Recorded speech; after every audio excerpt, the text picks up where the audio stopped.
اعوذ باللہ من الشیطان الرجیم بسم اللہ الرحمن الرحیم اللہم صلی علی سیدنا و مولانا محمد معدن الجود والکرم وعلی آلہ وبارک وسلم۔ محترم خواتین و حضرات، السلام علیکم۔ بہت دنوں کے بعد ایک مرتبہ پھر آپ کی خدمت میں حاضر ہیں۔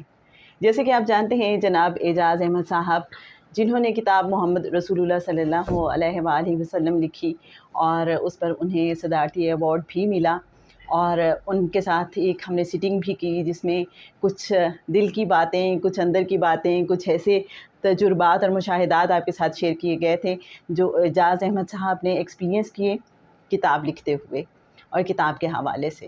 تو آپ سب کا بہت اصرار تھا کہ اس سلسلے کو دوبارہ سے شروع کیا جائے، تو جناب آج ہم حاضر ہیں۔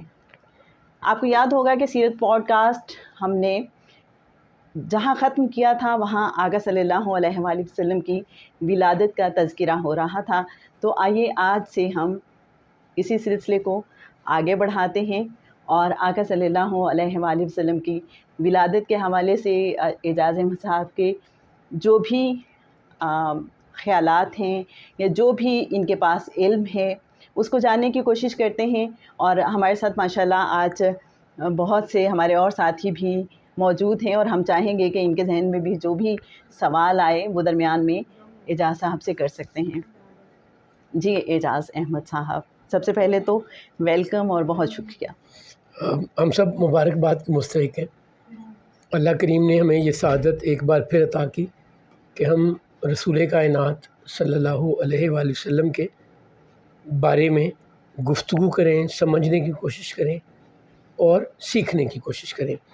یہ سلسلہ بغیر کسی وجہ سے رکا تھا جی اور اب دوبارہ شروع کیا جا رہا ہے۔ جی اللہ میں اس میں استقامت عطا فرمائے آمین اور ہماری یہ کوشش بارگاہ نبوی اور اللہ کے حضور قبول ہو۔ آمین انشاءاللہ۔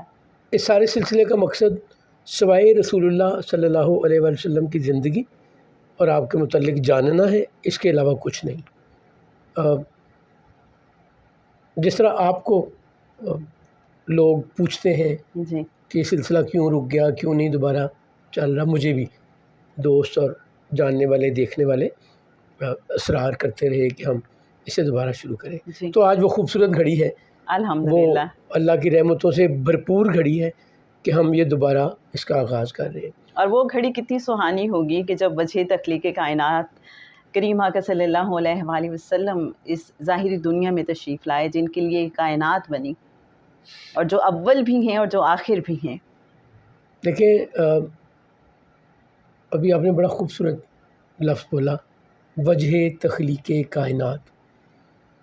اس کائنات کے رب نے جب یہ چاہا کہ وہ پہچانا جائے، جی اللہ کریم حدیث قدسی ہے، اللہ کریم فرماتا ہے کہ میں ایک چھپا ہوا خزانہ تھا جی اور میں نے چاہا کہ جانا جاؤں، تو میں نے اس دنیا کی تخلیق اور تخلیق سے پہلے اپنے محبوب کی تخلیق۔ مجھے ایک بات بڑی، سیدہ عائشہ صدیقہ رضی اللہ تعالیٰ عنہا سے رسول اللہ صلی اللہ علیہ وآلہ وسلم فرماتے ہیں کہ عائشہ جب تمہارا موڈ اچھا ہوتا ہے میرے سے جی تو بھی مجھے پتہ چل جاتا ہے، اور جب تم ناراض ہوتی ہو جی تو تب بھی مجھے پتہ چل جاتا ہے۔ تو سرکار سے پوچھتی ہیں سیدہ کہ اللہ کے رسول آپ کو کیسے پتہ چلتا ہے؟ جی تو سرکار فرماتے ہیں کہ عائشہ جب تم اچھے موڈ میں ہوتی ہو تو کہتی ہو رب محمد کی قسم، اور صلی جب تم اللہ مجھ سے علیہ ناراض ہوتی ہو یا شکوہ ہوتا ہے، جی یہ تعلق میاں بیوی کا بڑا مختلف تعلق ہوتا ہے، تو پھر تم کہتی ہو رب ابراہیم کی قسم۔ جی تو اللہ کو رب محمد کی قسم بڑی پسند ہے۔ اللہ نے یہ چاہا کہ اللہ رب محمد کے نام سے پہچانا جائے، جی تو اسی وجہ سے رسول کائنات کو وجہ تخلیق کائنات کہا جاتا ہے۔ جی نہ تیرا جمال ہوتا نہ یہ کائنات ہوتی، جی محمد نہ ہوتے خدائی نہ ہوتی، خدا نے یہ دنیا بنائی نہ ہوتی۔ تو وہ جو مقصد کمال تھا اس کائنات کا، وہ ایک شعر میں سناتا ہوتا ہوں، آج جی پھر میرا دل کر رہا ہے، ارشاد۔ یا رب نہیں، خالق تیرے کمال کی حد تو نہیں مگر، خالق تیرے کمال کی حد تو نہیں مگر، تخلیق مصطفیٰ تیری حد کمال ہے۔ بے شک، نہ رسالت مآب صلی اللہ علیہ وآلہ وسلم جیسا بنا، نہ موجود، نہ بنایا جائے گا۔ بے شک، اور یہ اس کا مطلب قطعاً نہیں ہے کہ اللہ بنا نہیں سکتا، اللہ بنانا چاہتا نہیں ہے۔ اللہ نے اپنا سب سے اعلیٰ تخلیق، سب سے اعلیٰ کمال سرکار ختمی مرتبت کی صورت میں اس کائنات کو دے دیا۔ بے شک ایسے ہیں۔ اب اللہ اس نام کی، اس ذات کی رعنائیاں، اس پر ایمان لانے والوں پہ مہربانیاں اور رحمتیں ارزاں کرتا ہے۔ اچھا اعجاز صاحب، یہاں پہ ایک بات ہے کہ جیسے آپ نے فرمایا کہ رب محمد صلی اللہ علیہ وآلہ وسلم کے طور پہ اللہ نے چاہا کہ وہ پہچانا جائے، صرف پہچانا نہ جائے بلکہ رب محمد صلی اللہ علیہ وآلہ وسلم کے طور پہ، اور اہل معرفت بھی یہی بات کرتے ہیں۔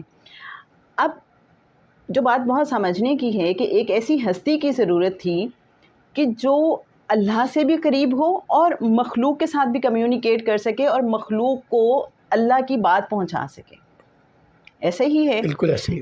اب یہ دیکھیں، یہ ایک بڑا خوبصورت نقطہ ہے جس کو سمجھنے کی بہت ضرورت ہے کہ آقا صلی اللہ علیہ وآلہ وسلم ایک میڈیم ہیں اللہ تک پہنچنے کا، اور جن کی اللہ تک رسائی ہے، مطلب وہ اس طرف بھی وہ اس طرف بھی، یہ بڑا ایک خوبصورت بالکل ٹھیک انداز ہے۔ اگر آپ دیکھیں نا تو اللہ قرآن کریم میں فرماتا ہے کہ میری سنت تبدیل نہیں ہوتی۔ اب اللہ کی سنت کیا ہے؟ سنت اللہ ہے کیا؟ اللہ کے قوانین۔ جی، سو اللہ نے جو قوانین فطرت کے لیے بنائے وہ میرے لیے بھی وہی ہیں، وہ کسی نام ماننے کے لیے والے کے لیے بھی وہی ہیں۔ جی، قدرت کے قوانین، کائنات کے قوانین، اللہ کو انکار کرنے والے کے لیے بھی وہی، اقرار کرنے والے کے لیے، ایمان لانے والے۔ جی، اللہ نے یہ کائنات اسباب کی دنیا میں پیدا کی، ہر چیز کے اسباب ضروری ہیں۔ کیا میرے مالک کے لیے کافی نہیں تھا کہ وہ ایک کتاب بھیج دیتا بے شک، اور کتاب موجود ہوتی، لوگ اس کو فالو کرتے؟ اللہ نے رول ماڈل بھیجا ساتھ کہ دس از دا وے یو نیڈ ٹو لیو۔ واو، آپ نے اتنی پیاری بات کی۔ میں آپ کو بتاؤں، آج کل میں کچھ احادیث کی کتابیں ریکارڈ کر رہی ہوں۔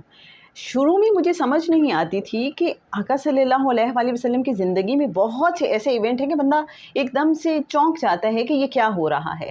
پھر بات یہ کھلی کہ چھوٹی چھوٹی چیزوں سے بھی آقا صلی اللہ علیہ وآلہ وسلم کو کیوں گزارا گیا، اس لیے کہ ایک عام انسان کو اپنی زندگی میں یہ مرحلہ درپیش ہو سکتا ہے جب اس طرح کا کچھ ہو اس کی زندگی میں، تو اس نے بیہیو کیسے کرنا ہے، اس نے اس میں سے نکلنا کیسے ہے، اس کا عمل اس وقت میں کیسا ہونا چاہیے۔ تو مجھے لگا ایک پریکٹیکل لائف آقا صلی اللہ علیہ وآلہ وسلم کی زندگی کی صورت میں اللہ کریم نے ہمیں عطا کی ہے۔ یہ آپ بڑی کامن سی بات لیں، ہمیں گھر میں بیٹھے ہوئے، جی، یہ گھر ایک قانون یا سیٹ آف رولز کے تحت کنسٹرکٹ ہوتا ہے۔ جی، اگر اس کی دیواریں اتنی مضبوط نہ ہوں کہ چھت کا وزن سہ سکے، اگر یہ distance between door and window جی، انف نہ ہو، جی، کیلکولیٹڈ نہ ہو، تو چھت گر جانی چاہیے، اس کے بالکل، اوپر وزن بھی آئے گا۔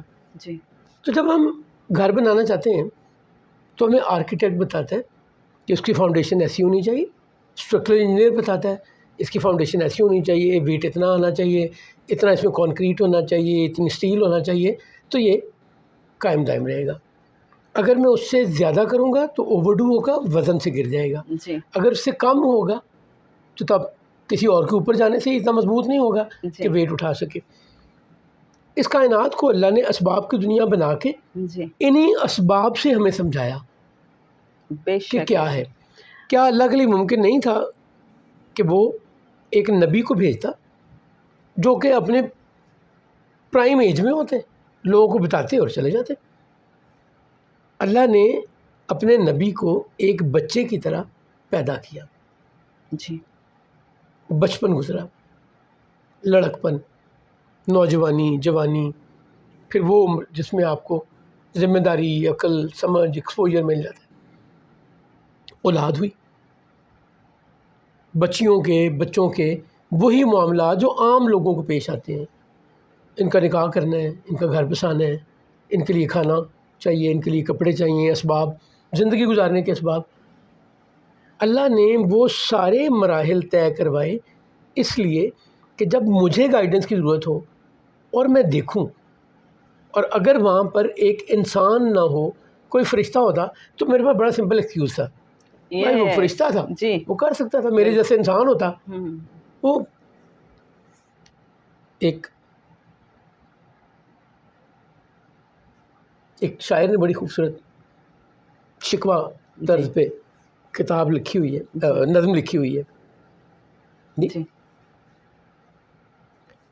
اس میں وہ بات کرتا ہے کہ میرے رب تو زمین پہ بستا ہوتا، ہاں ہاں تیری بیٹی ہوتی ہاں ہاں اور اس کے بیاہنے کے لیے جہیز بنانا پڑتا تو انسان کی مشکلات سمجھ میں آتی۔ اچھا، اب یہ بظاہر لگتا ہے اللہ کے علم کو، اللہ کے معاملے کو اس نے چیلنج کیا، اللہ کے علم میں سب کچھ ہے، وہ بھی ہے جو میں نہیں جانتا، وہ بھی ہے جو میں نے آئندہ کرنا ہے، جو مجھ سے پہلے گزرا ہوا ہے۔ وہ انسان کی مشکلات دکھا رہا ہے کہ انسان کس کس مشکل سے گزرتا ہے میرے مالک۔ تو اگر اس مشکل کے لیے کوئی رول ماڈل نہ ہوتا تو میں کیسے فالو کرتا؟ ذرا ایک منٹ کے لیے غور کیجئے، سرکار ختمی مرتبہ صلی اللہ علیہ وسلم جب تشریف لاتے ہیں دنیا میں تو والد کی ڈیتھ ہو چکی ہے، جی پیدا ہی یتیم ہوئے، 6 سال کے ہیں تو ماں اللہ کے حضور حاضر ہو گئی، 8 سال کے ہوئے ہیں تو دادا جان پیار کرنے والے، محبت کرنے والے، خیال رکھنے والے۔ پھر جب اپنی یہی مرحلہ اپنی زندگی میں شروع ہوتا ہے سرکار کی، تو صاحبزادہ پیدا ہوتا ہے اور بڑی چھوٹی عمر میں جی اللہ کے پاس، اور سارے صاحبزادے ہی صاحبزادے سارے بہت چھوٹی عمر میں، بیٹیاں، جی یعنی سرکار جب دنیا سے ظاہری طور پہ تشریف لے جاتے ہیں ایٹ دی ایج آف 63 جی تو صرف سیدہ فاطمہ سلام اللہ علیہا حیات ہے، جی باقی بیٹیاں بھی۔ کتنا تکلیف دہ مرحلہ ہے، آپ کی اولاد آپ کی آنکھوں کے سامنے، یعنی اللہ نے وہ سارا، کل کو کوئی یتیم پیدا ہونے والا سوچتا نا کہ اللہ کے نبی، ان کے تو بڑی آسانی تھی، والد بھی تھے، والدہ بھی تھیں، لہریں بحریں تھیں، آسانیاں تھیں، میں کس کو فالو کروں؟ تو اللہ نے وہ ساری مشکلات، وہ ساری جسے ہم آزمائشیں سمجھتے ہیں، وہ سارے مراحل سے گزارا رول ماڈل۔ اور میکسیمم جتنی مشکلات کسی کی زندگی میں آ سکتی ہیں، جی ایسے ہی، وہ ایک پیک لیول پہ جا جی کے ایسے آقا صلی اللہ ایسے علیہ وسلم نے فیس کی ہیں۔ میرا خیال ہے کہ ہم جی آج اس کو کنکلوڈ کرتے ہیں اور انشاءاللہ کمنگ ایپیسوڈ میں اسی سلسلے کو ہم مزید آگے بڑھائیں گے۔ آپ سب کا بہت شکریہ، اور میرا خیال ہے کہ اب ہمارے جو باقی ساتھی ہیں نیکسٹ ایپیسوڈ میں کوئی نہ کوئی بات، کوئی نہ کوئی کویسچن اعجاز صاحب سے کرنا ضرور پسند کریں گے۔ آئیے بہت محبت سے کریم آقا صلی اللہ علیہ وآلہ وسلم کی بارگاہ اقدس میں درود و سلام کا نذرانہ پیش کرتے ہیں۔ اللہم صلی علی سیدنا و مولانا محمد معدن الجود والکرم وعلی آلہ وبارک وسلم۔ السلام علیکم ورحمۃ اللہ وبرکاتہ۔